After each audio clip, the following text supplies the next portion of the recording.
Hey everybody, it's Marcia. It's HR time and Happy New Year to all of you. I hope you had a good holiday. I don't know about you, but on the East Coast, a lot of us were sick. I was not, fortunately. But nonetheless, Happy New Year to everybody this year. It's going to be a great year. Happy 22. And we have a lot of HR questions, so I'll go right into that. Just for those who don't know, SCOTUS, which is the Supreme Court, basically knocked down the ruling of having to be mandatory and vaccinated for employees over 100, but kept the mandate for healthcare employers. So it's going to be interesting because it really doesn't really answer things out there. It's like basically it broke it in half again. So it's going to be a very interesting year again for HR and for lawyers in particular. So we'll see how that pans out for the rest of the year. But from what I'm hearing out there, they were saying that the Omicron should be, the last of the big variants out there, and we should hopefully get back to normal by summertime. So from my lips to God's ears, okay? Anyways, I hope everybody's doing okay out there. I got a lot of questions. We're going to go through all of them, so bear with me here. Number one is from my girlfriend who makes the best looking cookies anywhere, by the way, and runs a business by the side. Who knew? Shelly Morell. Hello, Shelly. Question was asked, what is the importance and how do I go about building a dashboard to track important numbers? Listen, this isn't going to happen overnight. This takes a little bit of time. It takes about 6 months to a year to figure out really what numbers you really want to track. For me, it was, my bread and butter. And for me, it was my billables and how much, what was my rate going out there for my clients, and what clients did I make the most of, and was I taking good care of them. So I had metrics basically brought in, but it wasn't overnight. It was figuring out what really made sense to me that I wanted to track in the company. For example, I wanted to make sure I had how much cash do I want to have for payroll. So you want to put there 2 times to 3 times. I actually have a sheet called VTO, Vision Traction Organizer, and I'm sure that Sean has something similar in his bag of goodies. And it's really helpful to just write down and put in front of you what you would like those metrics to be, even though they'll change, and that's okay. But the idea is to have something down for 1 year, 3 year, and 10 years so that you can achieve them and get to them in growth. Mine has been like, cash for payroll purposes. Mine is also my capacity reports, like we're billable, so I wanted to make sure we have a certain percentage for billable. I wanted to make sure too about receivables. I wanted only a percentage of receivables every month. So certain things like that are very important to me, is how I got started. So if you have any questions, Shelly, I'm sure my team can help walk you through some ideas on that as well. So feel free to reach out anytime, okay? But always a good question. And Joshua Grant, number 2 question. How do I need to go about setting up a system to hire and develop a new team member? Well, you know what? Listen, there are lots of programs. There are a lot of systems out there. One, you got to make sure you have the money for. And 2, if you're smaller, you're only hiring like, 4 or 5 a year. The best thing you could do, it could be still manual, but the best thing about that is really just getting a lot of TLC, meaning having a buddy when they begin and having check-ins when they begin. It really depends upon the process of how they are being treated.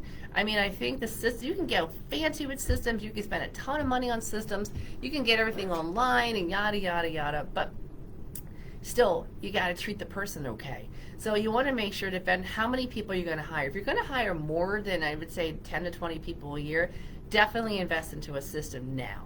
It's going to help you in many regards, especially when you have evaluations and bonuses, and you have to do a census for if you ever do a 401k. But if you don't, and maybe 4 or 5, then do a manual process, but actually have like a checklist to make sure that's happening, and make sure somebody's in charge of it and feel as if accountability to make sure that runs really smoothly. So you want to make sure that happens. But there's a strategy to recruiting, and that whole strategy from the time you talk to somebody to the time you come on board, there really should be a strategy of the entire thing. It does take time. Guys, got to keep in mind, it's that first 6 months of when you first touch a candidate till they come on board, till they get acclimated into your system. That is the critical time period, and you got to make sure that you're taking good care of them. We've also instituted called stay interviews.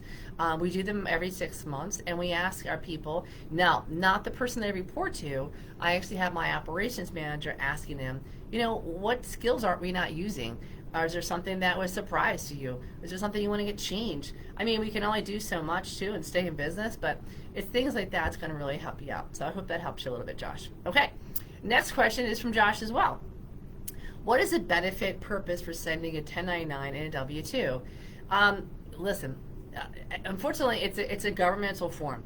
You have to send them out no matter what, because right away the W-2 goes onto the tax forms, a 1099 goes onto a tax form.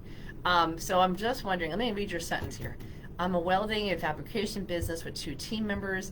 As of right now, I give them a check for their hours worked on Friday. At the end of the year, I give them a 1099. What is the benefit of switching to putting them on a W-2 tax form rather than keeping them on 1099? Okay, a little different. So if they are doing the same thing in and out every week, and basically they're moving forward, and you keep them over a year, they're technically an employee. If they're a specialist and they can only, they have their own insurance and they have other clients, you can keep them as 1099. But that's where it gets tricky, because if the person's doing the same thing week after week, day after day, and they're coming on and they're staying with you for over a year, per the IRS, that's looked at as an employee. And what you don't want to have is an audit, them to go back and say they should have had employee taxes taken out a few years back. So not only would you get that taken out, but you would also get penalties and interest too. So be careful about that.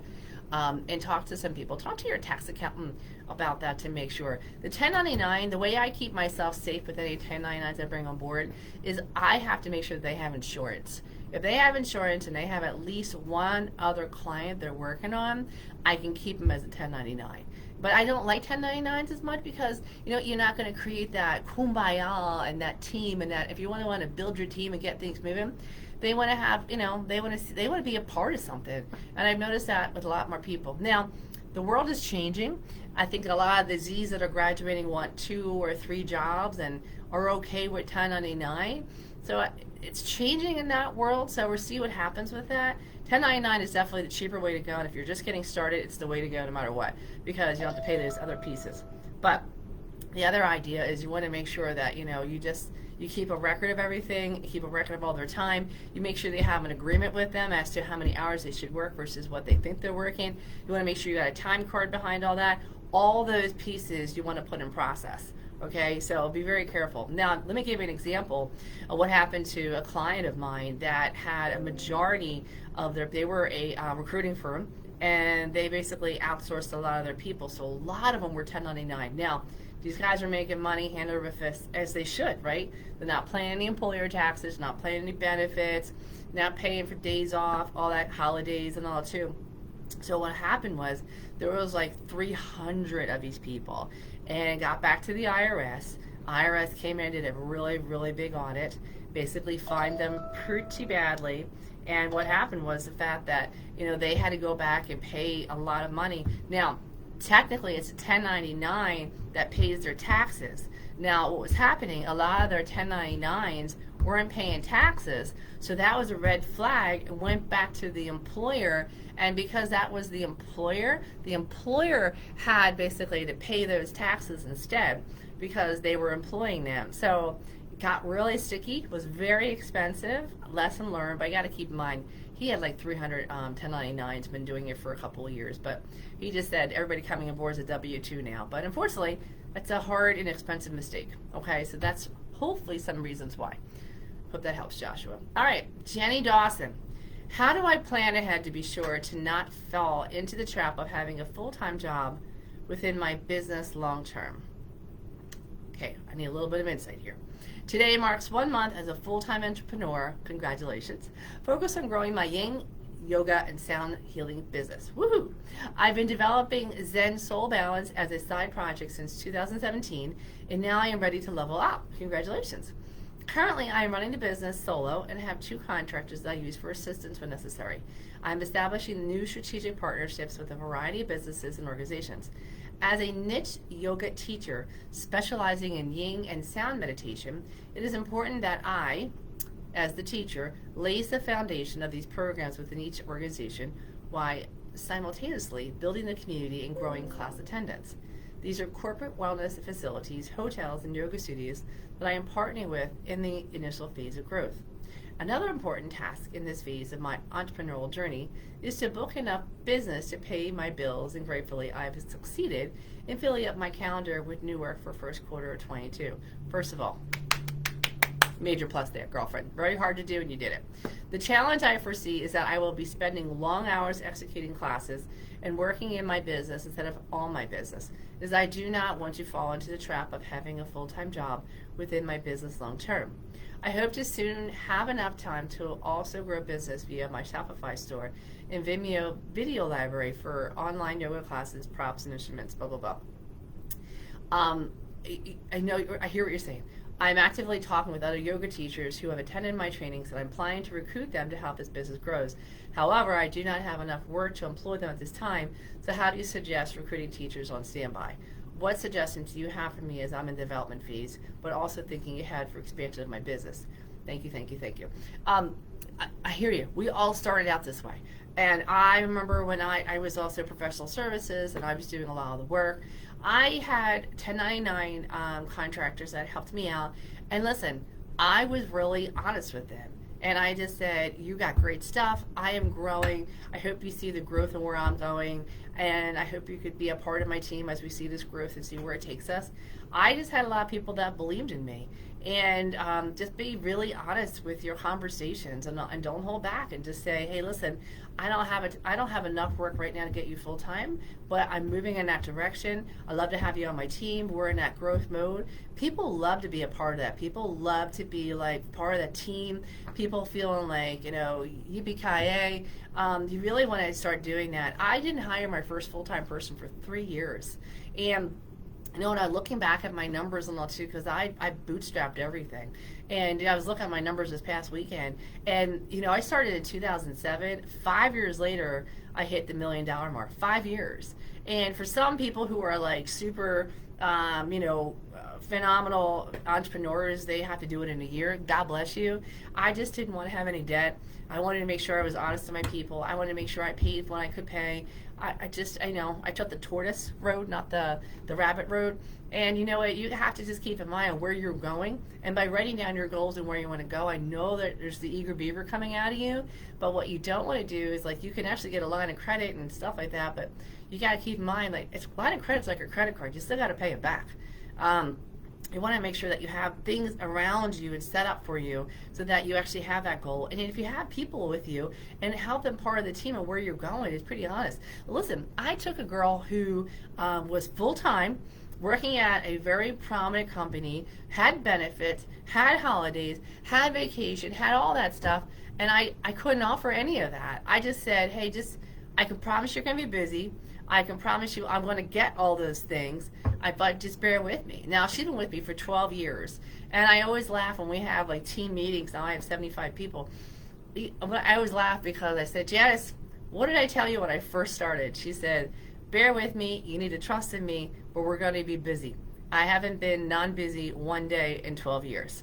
And I said, yes, exactly. And I said, so you're going to have to just get that story ready, get moving, get people on your side to get moving, and you're going to have to do a lot of trust. In order to grow, one of the biggest skills any entrepreneur needs is delegation. And you got to trust your people to be able to delegate to. And trust me, it is very hard, especially when it's your baby. It's the first time you're doing this. It was so hard for me to hire my very first employee because I felt very responsible for making sure that she got that salary every 2 weeks. So actually, when I first started, I only paid out monthly. I didn't even pay out every other week. Nowadays, I think people look at you, laugh at you because of how crazy the market is. But you got to be honest about it. Tell your story. Have a growth story behind you. Tell them where they fit into that story, and basically, just be honest about it and move it forward and keep it moving. And you know what? If you mess up, you mess up, but you got to tell them because you're human. You put pants on like they do. And you will get there and all, but you just got to write it down, keep going to your dream, keep moving on it, have people on the bench and all too ready to rock and roll. This is what I do, and I got things moving, but it wasn't easy. And it's not going to be easy, but you got this. And hang around. Like Sean has great mentors through all this. There are other people that are growing their businesses. Start getting your tribe together, because there's going to be days when you're really going to need them. So definitely reach out to them. That's a really, really big deal for you too. Ricardo. Hello, Ricardo. How you doing today? And hey, everybody. I'm just saying hi. Oh, I'm looking at all the comments. I see Sean. Hey, Sean. And I see Vesna. Hey, Vesna. How are you? And welcome to the show. Appreciate you guys joining us today. Appreciate that very much. Next question is from Ricardo Delgado. What things can I do to continue to develop as a leader so my team follows our processes and I get the buy-in from them so we grow and add more people? You own a barbershop and my systems are not the smoothest. I have 2 barbers and me, and one of them isn't using the online platform we provide. I want everyone to be on the same page. I admit I made the mistake by hiring anyone and allowing direct numbers to customers, but now I see this isn't working. I'm still hiring and I need to follow the same system straightforward with everyone.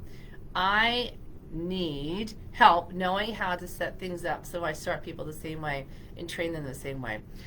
This is a great opportunity for you to actually try to put together like an onboarding process, and maybe even having somebody that you can reach out to, maybe a family member and all too, to be able to do that process about how things work and what they're doing.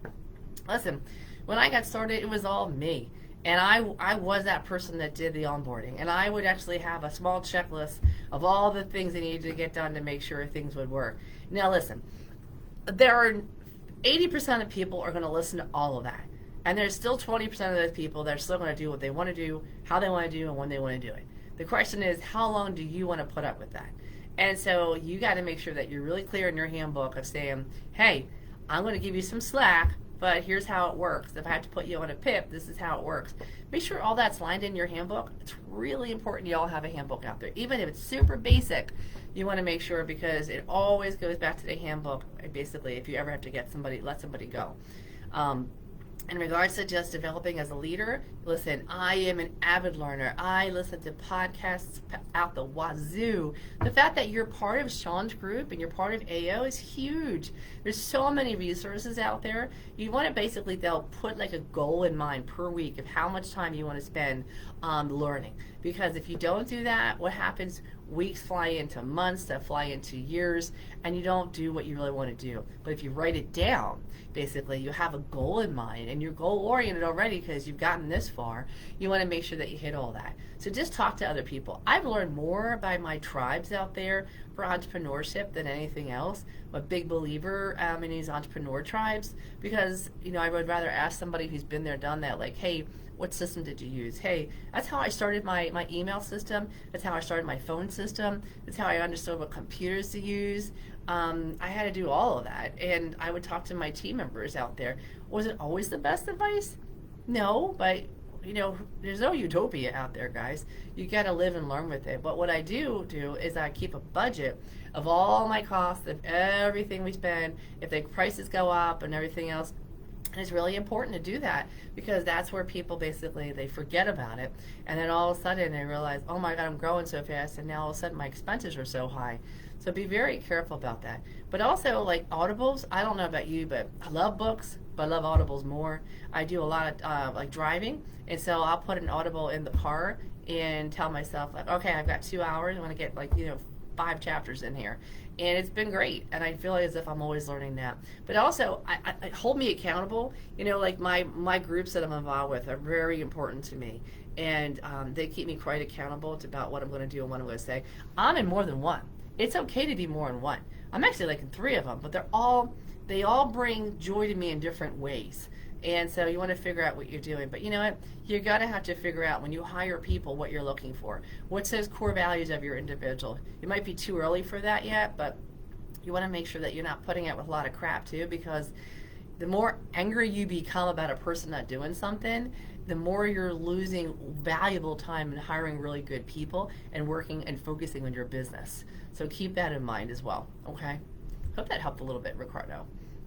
Darby Scott. All right, Darby, when you have a fleet of vehicles, should you aim to keep all vehicles out in the field every day, or keep one as a backup in case maintenance is required? That's a great question. I am not in that world, So I honestly don't know that answer, but I'm sure that Sean has people on his network that might be able to help you better than I would, but I don't really know how to answer that question, so I apologize. So moving on. Robin Turpin. Hello, Robin. Would you agree that being in great physical shape makes a big difference for business success? Thank you so much. Oh my God, absolutely. It not only does it do that, but I have friends of mine that literally, I have one that will not take meetings at 8 o'clock in the morning on Wednesdays because she's with her trainer, because she feels that dedicated to it. Now listen, I find that really hard to do because I am that ultra learner and I feel like I'm missing out on something. But I do think it's really important to be in good physical shape, because the fact that you're out there representing your company, and the fact that if you're taking care of you, that people, it's also very attractive for people then to come to work for you, because you're very goal oriented, you do what you say, you're getting things done. People want to follow that. People want to be like, I want a piece of that. So I think it's actually a very, very big thing. But yet again, I have some other friends of mine who are super successful too. I have some females that, probably a little bit overweight, super successful, and have done extremely well and done well. And they've gotten so busy that they made it even harder for them to work on themselves. And I think that's the hard part, because, this is great. Business is great. You could do so much and all too, but without your health, guys, you don't have a lot down the road. And you're going to ask yourself, like, why didn't I take the time? So really figure that out. You know what I do, because I'm always so busy? I kid you not, on the side over here, I have weights by the printer. And every time I'm by the printer, checking things or looking at things, and there's coffee, I'm making coffee, I literally do like a rep of 10 to 20. And it's so funny because my team laughs at me. I'm like, listen, I'm getting them in. And that's probably the more important thing.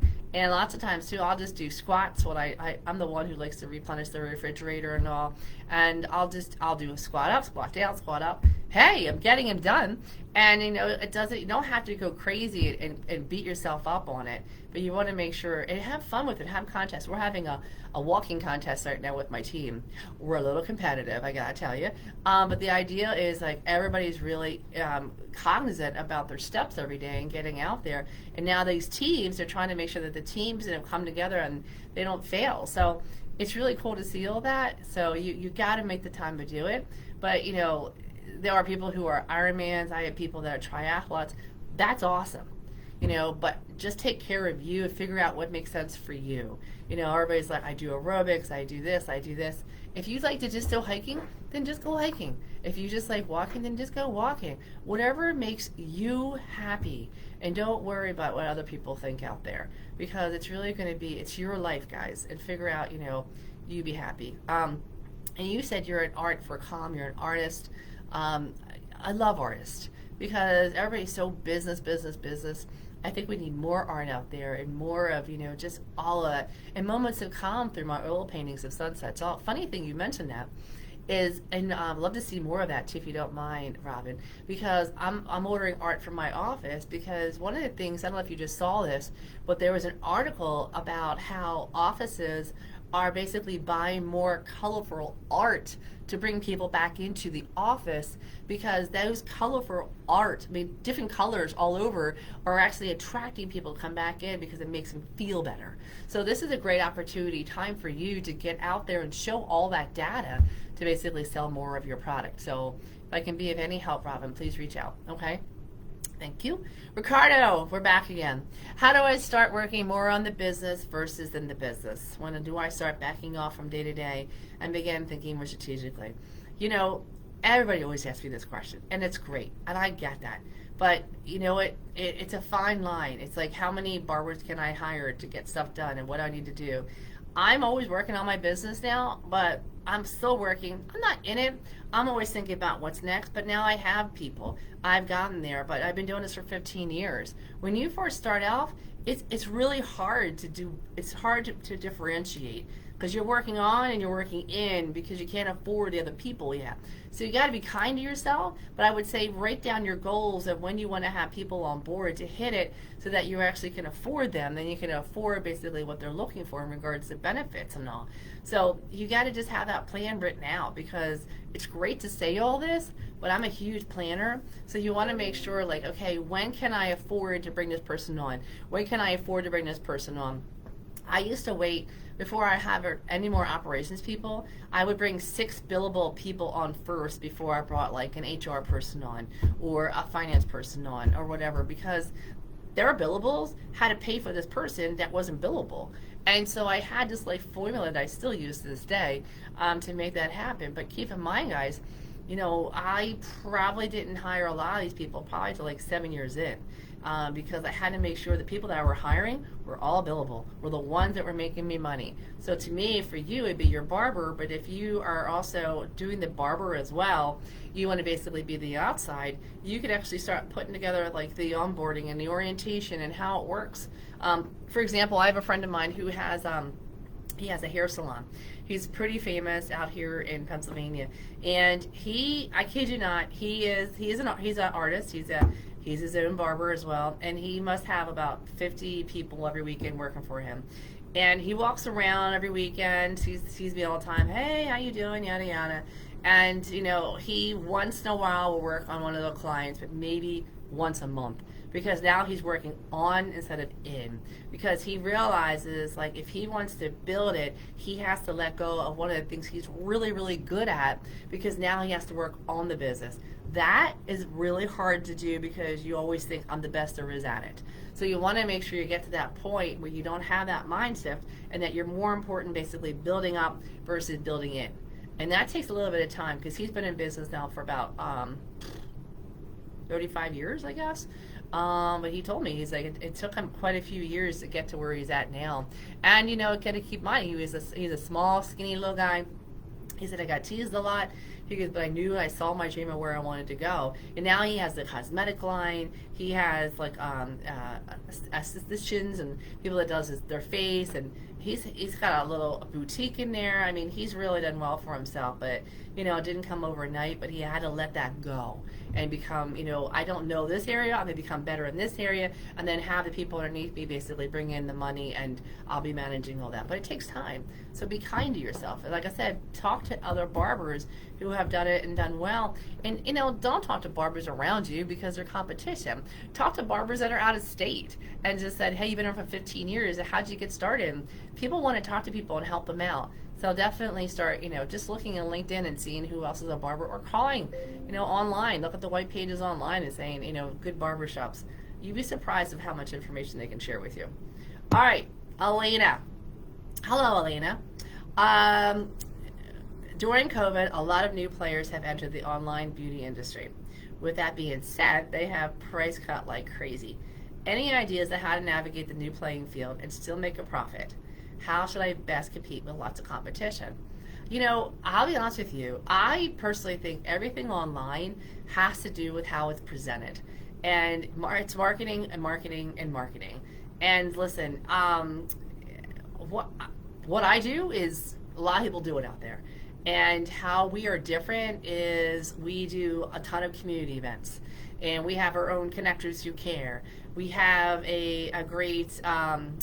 we have a podcast team. We have a lunch and learning team. We do so many different things out there that makes us unique and very community oriented. I don't know if these other online beauty groups are doing any of that, but you got to figure out if you're helping out like young girls to have a better self-image and working with a group like that, that's going to make you different. And right now, it's what you want out there. You want to be like, how can I be considered different out there? So that your people go to you because you are different, and then they buy from you because they start trusting in you. And it's places like that where, you know, keep about, you know, Bamba socks, you know, one pair of socks gets donated. So their advertising, their marketing is great. They sell socks, guys, and they does phenomenal because of their mission, how they market it, and what they do with it. Just like with beauty industry, figuring out how does it impact, to me right now, a lot of young girls are basically, and human trafficking is a huge hot area. All those things you could tie into it, and you don't have to spend a lot of money on your website. There are some really good starter uppers out there who are trying to make a name for themselves, who are so talented. Give them a shot out there, and I'm sure Sean has a lot of connections out there for you to help out. But have a mission, have something in there that pulls people to your site, that you're basically becoming a subject matter expert. I think that's going to help you a lot. Okay, but good luck, Alana. All right, David, how do I instill good work ethics in my team? I have a team member that leaves at 5 p.m. and always does the bare minimum. Any suggestions? Okay. So here's the deal. The new workforce leaves at 5 p.m. And I don't know. I have really hard workers. My hard workers leave at 5 p.m. Now, it's hard for me. I grew up when I graduated, I probably put in 70, 80-hour weeks easy, and that was sort of like expected in the public accounting world. And so I have to bite my tongue because I see the time reports coming in and people are still putting in, just 40 hours in their salary. I need to be okay with that because the work is getting done. It's never going to be more with it. And I have to figure out so instead of me worried about that, how do I fix my cost and my other stuff to hit all that? Because nowadays the employee is in the driver's seat, right? And one of the things we did, we put core values in play. And core values for us, we put them in 2016. So keep in mind, we started in 2007. So you figure, what's that? 9 years later, I had core values. And now I have 4 core values that people coming aboard, you have to have these core values. And because of how we set up with teams, they're very team and accountability oriented, so they can't fail their team. So that also works extremely well. But you want to make sure that it's not just you hiring, but other people who are helping you hire, because they feel that, as well as like if you're going to do an employee referral program, trust me, you will see awesome people come through employee referral programs if you set it up right. And you just have to lay it in line. Like, we have 4 core values, and we do that in our interviewing, we do that with our bonuses, we do that even when we have reviews with them. Everything has to do with these core values, and we go through them all the time. And we also make a big deal of them. Hey, with our town halls, congratulations, these Fab 4 for the quarter, and they definitely hit these core values because of this and this and this and this.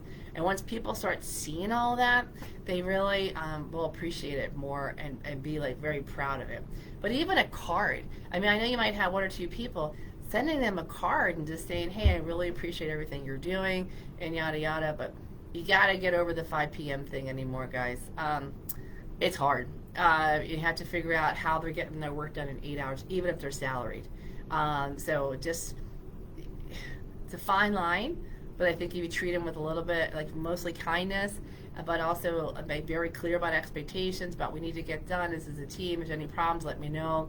I think that's where you gotta be at. So I know it, I know people do the bare minimum out there, but maybe, just maybe, if you sat with them and just say, you know what, I see potential in you. I see that potential in you, and I feel as if something's holding you back. What is it? How can I help you get there?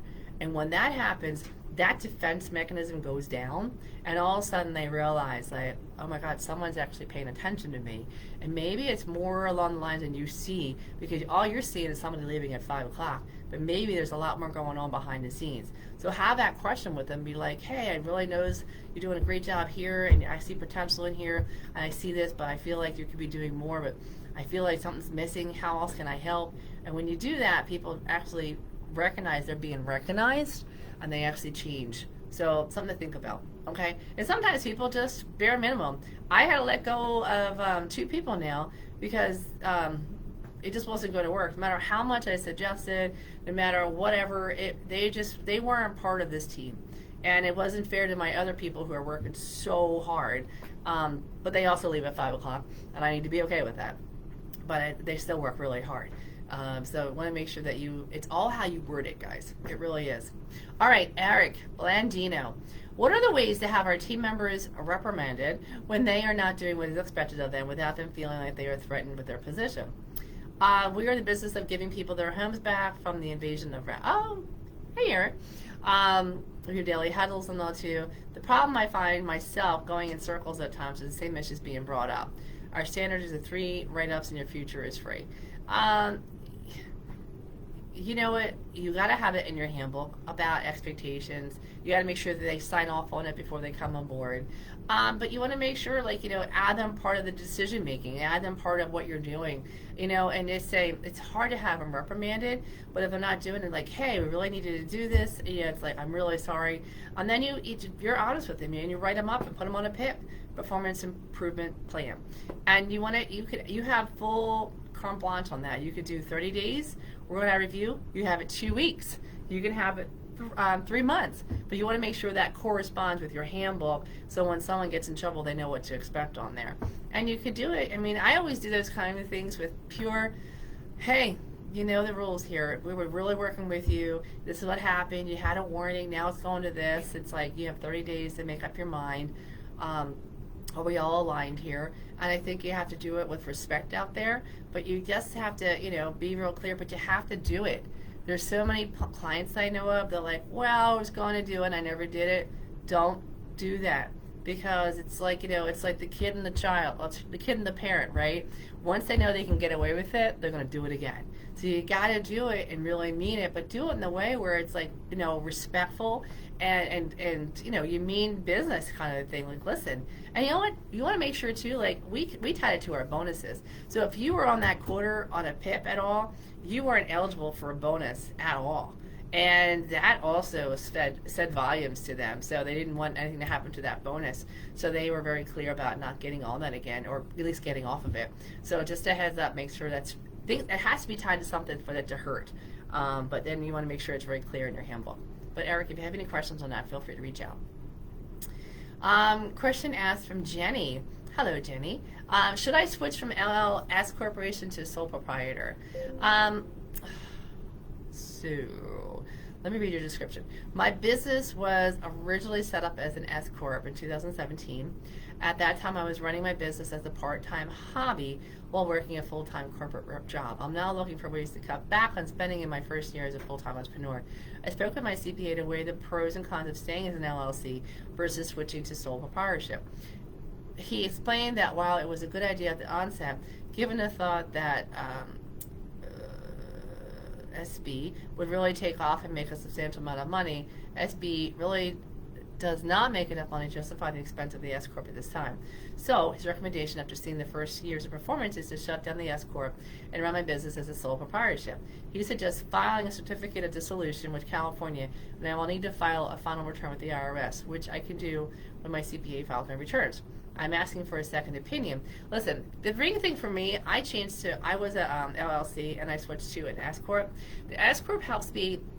I'm a little bit bigger now, right? But if you don't have a lot of expenses, and for example, like my medical bills, there's a lot of different reasons in there, and it's been a while since I've been in the accounting side of the house, but the idea is I'm more protected under an S Corp because of my employees and my insurances and what I'm doing.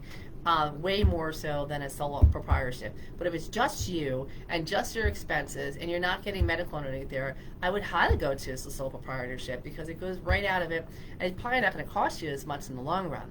It depends upon whether or not you want to go down that road and change it over to an S, and you could do that too, because it's going to cost you to shut that down and have a return to dissolve it too. So it really depends upon your pros and your cons behind it, but honestly, I think your CPA is actually giving you good advice there, especially if you're not making enough money with it, so that you can actually just take it off on your individual taxes, okay? That's basically more of a question for him or her. And last question here from Robin. Do you recommend sending holiday cards to potential prospects, business connections, and current clients? Thanks so much. So, listen, I love holiday cards. I think they're great. You know what, though? The first few years I had no money. And so you know what I did? I actually, I took all my emails. Everybody, I had a big Excel spreadsheet. And I kept everybody I talked to that year. And back then, we kept all those business cards. So I had books and books of business cards. And what I did is I actually, I just had somebody that I hired really cheaply to put all those emails into one list. I would do a first name and I would do an email. Then I would do a merge email so that each email looked as if I was introducing just to, and talking just to them. I would actually put on there a beautiful scenery. I always love like silver Christmas balls, one red, and it said, "Thank you for being, working with us this year, and happy, New Year and all that good stuff for next year." Blah blah blah. That cost me basically the time for those emails. And the fact that it went to all those people saved me stamps, right? Saved me from the printing and all. And I did have no money. That brought me more work than I could ever imagine. So now I still do that for the holidays, and I do that specifically around Thanksgiving and a Happy New Year thing. And you know what's funny? During the holidays, sometimes you get lost. So sometimes you might want to put a message like right after Thanksgiving. Or, you want to put it like right in Happy New Year because it goes to the top of their inbox. Because everybody's getting so many messages nowadays. So you want it somehow to go to the top of your mailbox. You might want to send out, stuff throughout the year like, good luck, wear your good luck charm for St. Patty's Day. Be creative with it. But the idea that you're sending it out like that, people love that kind of stuff, and they really do respond. But like I said, you want to do like an email merge so that that's like, hey, Tom, happy Easter, or happy this, or happy whatever. And I look forward to working with you in this year. And that goes so far. I do gifts now and things like that, but I'll be honest with you, sometimes it's a pain in the neck because you got to find everybody's addresses and yada yada. Postage costs money, and so does the product. So the cards are a great piece of it. But if I were you, I would do a personalized email, but send it out at the right time. Okay? Awesome. Well, people, it has been wonderful talking to everybody today out there. And hey, Robin, how are you? All right, I like that. And if you have any other questions, feel free to reach out. I'm at MOConnor, all O's, at TOCGRP.com. In the meantime, have a great week. And looks like more snow coming out here in the east, and it is winter here, And so we'll see what happens. So we'll see you next month. If you need anything, just reach out to us, guys. All right, you guys take care. Talk soon. Bye-bye.